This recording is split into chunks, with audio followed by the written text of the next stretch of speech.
But I think the more that it can be understood, particularly when you're talking about teens, the more that they can look at it from the vantage point of, yeah, what is this taking my time away from? Hmm. Because if we're doing that, I think uh, 6 to 8 hours is, and that's not just screens as far as maybe school computer work, that type of thing. But we're Right. talking just about leisure time. That's pretty much the average 6 to 8 hours My for teens. gracious. So there's a lot of time away from other things that could be really constructive for them.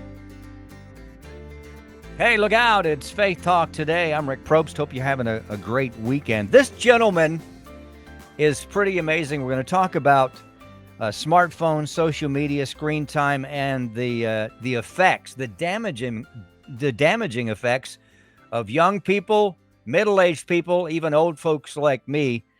Glenn Lutjens with us, licensed family therapist who's been with Focus for 30 years. Glenn, welcome. Thank you. Good to be with you, Rick.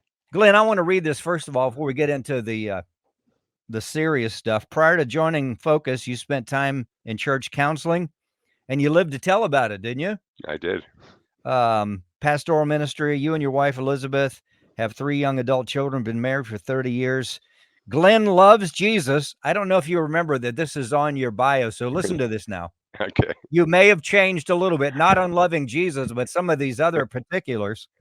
Glenn loves Jesus, has an affinity for lasagna, even though he's a German like me. And he cheers for the Las Vegas Raiders. Well, 2 out of 3 is not bad, Glenn. That's still consistent. Became a Raider fan at the age of 10 back in New Jersey. It's kind of an interesting story, but So that was Oakland yep, days back then. then before Los Angeles and now Las Vegas. What a The team on team. the move. Yes. Yes. I used to watch when Kenny Yeah, Stabler was the QB.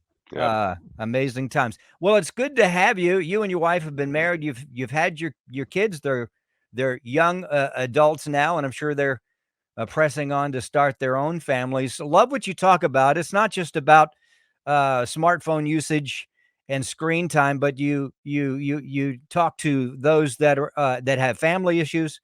And listen, if you would like to find out more about what's going on with Glenn and his team there at Focus on the Family, what a great team. Ezra will put up a number here in just a few. I think it's 1-800-A-FAMILY, as you can call. I did want to ask you before, too, we get into the smartphone usage and the screen time. What got you to Focus? You've been there 30 years. What was it about Focus that you said, hey, I think this is a great connection here? Well, I owe it to my wife. She was a head resident at Nyack College in Nyack, New York, and she was at a conference, and one of the vice presidents of Focus on the Family was there. Um, and she went up to him. My wife's pretty assertive. She went up to him and said, "Hey, my husband's a Focus kind of guy." And he said, "Well, something's happening. I can't tell you what it is yet." That was in the days when Focus was in California Yeah. and Focus was going to be moving to Colorado. Hmm. And so he said, "Have your husband get in touch with me." And one of our times when we were visiting her parents out in Southern California, I had kind of an informal interview with the vice president, and kind of he said, "Well, if you were licensed in Colorado, I'd sign you up today." So I worked towards getting licensed in Colorado, and we moved out in 1995. That's awesome. Great story. Focus, great folks. And by the way, you can hear Focus on the Family here at Faith Talk Atlanta. All right, smartphones, social media, screen time, damaging there. Let's talk about it. Tell us what you know. Okay. Well, certainly we can divide out between content, which certainly can be damaging as well, just as far as what people are hearing, what the messages are, pornography, any number of things in that regard. But if we were simply to look at it from the vantage point of what are those damaging impact, particularly when we're talking about excess usage. Mm-hmm. I'm not of the mindset that we have to, just eliminate social media. Let's smash our Right. smartphones and get rid of them. But it's the excess that can come into play. And there are really four major components that Jonathan Haidt, he's a social psychologist, identified with regards to smartphones and social media. The first is the likelihood or the potential of developing um, deprivation, really a social deprivation where people are not having as much interaction with each other as they used to. There Mhm. was a study done that back in 2013, on average, kids would spend 2 hours or so with friends, with Mhm. peers. In 2020, that went down to 45 minutes. Wow. Now, probably some impact from COVID, that type of thing, but Sure. just really a diminishment of people in face-to-face interaction. Now, some parents might be delighted in that their kids are having less contact with peers, but it can do a lot of damage when you don't have that face-to-face interaction. Glenn Lutjens with us. We're talking about just some of the effects, the negative effects of excesses when it comes to screen time. Even at my age, I had to, and I have the Facebook. I had the Facebook. Did you hear that? I have the Facebook on my computer and on my phone, and also Instagram. And I caught myself constantly picking up my phone, checking, just check, almost like a nervous tick. Right. And I finally said, okay, the only way I'm not getting rid of Facebook, Hmm. it's just on my computer. The only way I can deal with this for me, I took the app off my phone Yeah. and it's not there. And you know what? I still look for it. I mean, I pick it up and it's just a nervous thing or habit, if you will. So there are negative things, even things like, and the youth today, not sleeping, just staying on Right. social media, which Right. is dangerous on so many levels, mentally, Hmm. physically. So let's talk about the mental, physical, and maybe spiritual effects Hmm. of excesses. Yeah. Well, sleep deprivation. Teens, kids need more sleep than we do as adults. And so when there's something that's luring, that's saying, "Hey, focus in on me here," it's real tempting to just give it that excess time. One of the things that parents can do is when they have their charging station in the living room. So there's a certain time by which all the phones need to be there. Now, probably it's wise for parents to have one in their bedroom just in case an emergency happens at 3 in the morning. Sure. But generally speaking, kids, teens don't need cell phones just available 24/7. Love that. All right, let's talk about ages now. When you say young people, give us kind of what is a young person, Well, or who is yeah. a young person? It really goes back to the younger, the more likely that those neural connections are taking place. And so when the media, the smartphones, the cell phones, the social media is taking place, the younger they are, the more damage that's being done. The older that people are, you have some of those connections already taken place. Right. So it's just really wise for parents to be cautious about having too much interaction with them. Irritability, depression. I mean, there are some things that can take place. I think there was one study that found it was the difference between 2022 and 2012. Now, 2012 was really at that time where smartphones became many individuals, maybe the majority of individuals, slightly the majority, began to have those cell phones. And within 10 years, teen depression virtually doubled, Hmm. according to some statistics. So, there's a lot there that can go into creating some of those damaging effects. Glenn Lutjens with us. We're talking about some of the effects, the excesses of, and I love what you said.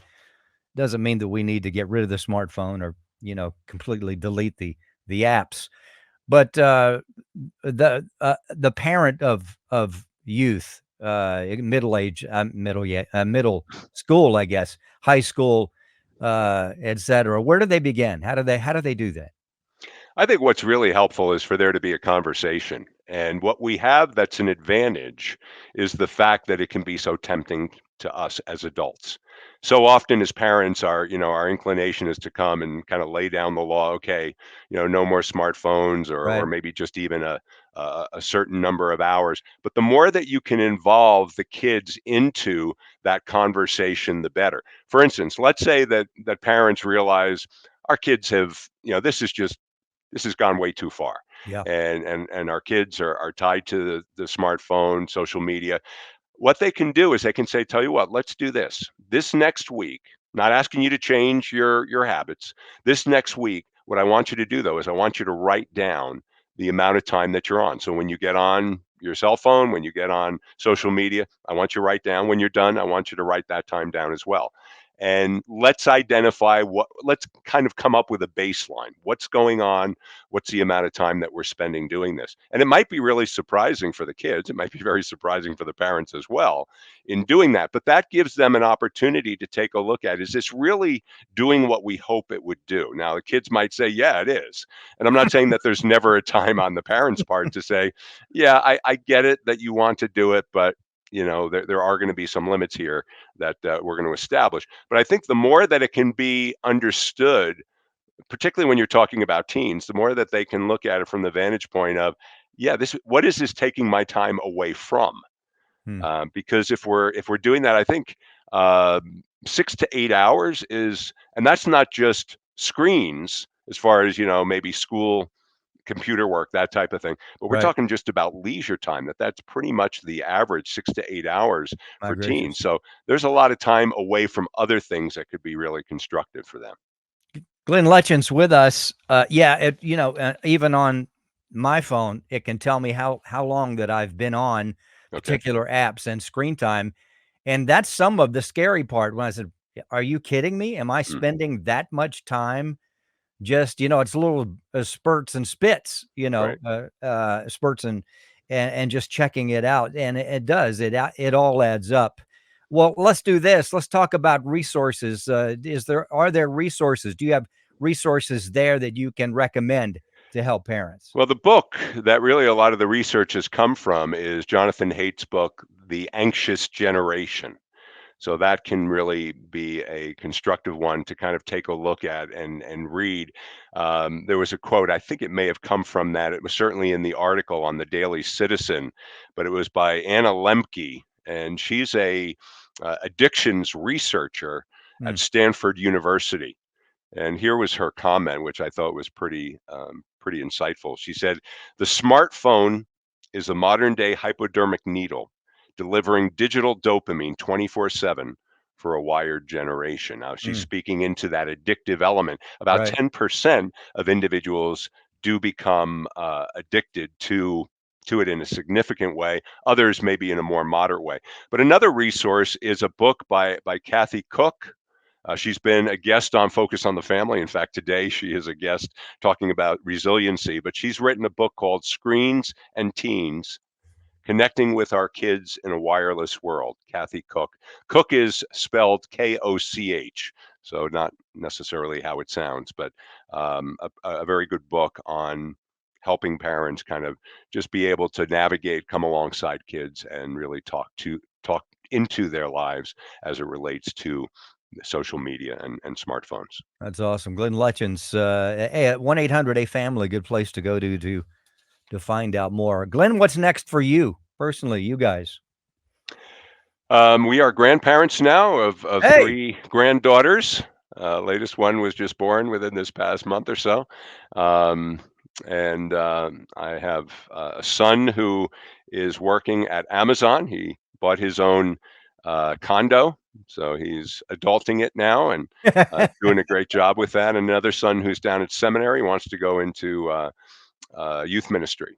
So we Amazing. are thankful for our kids. He's actually coming back this summer and doing an internship at our church, so he'll be staying with us for a couple more months. So we don't have a complete empty nest at this point, but looking forward to just involved with our church. There's a one of our campuses is a correctional facility, and the men there love Jesus, and it's an exciting ministry. That's so cool. Glenn Lutjens with us, Focus on the Family. Glenn, thank you so much. We'd love to talk to you again, spend a little more time with you. Again, you can pick up the resources or find out more at 1-800-A-FAMILY. You can go to faithtalkatlanta.com. There's a link there always for Focus on the Family. You can get on the website there. Thank you so much, Ezra Ortiz, for getting an amazing guest today. And thank you for helping to produce the show. I need all the help I can get. Ladies and gentlemen, have a great week. We'll see you next weekend. I'm Rick Prope. See you.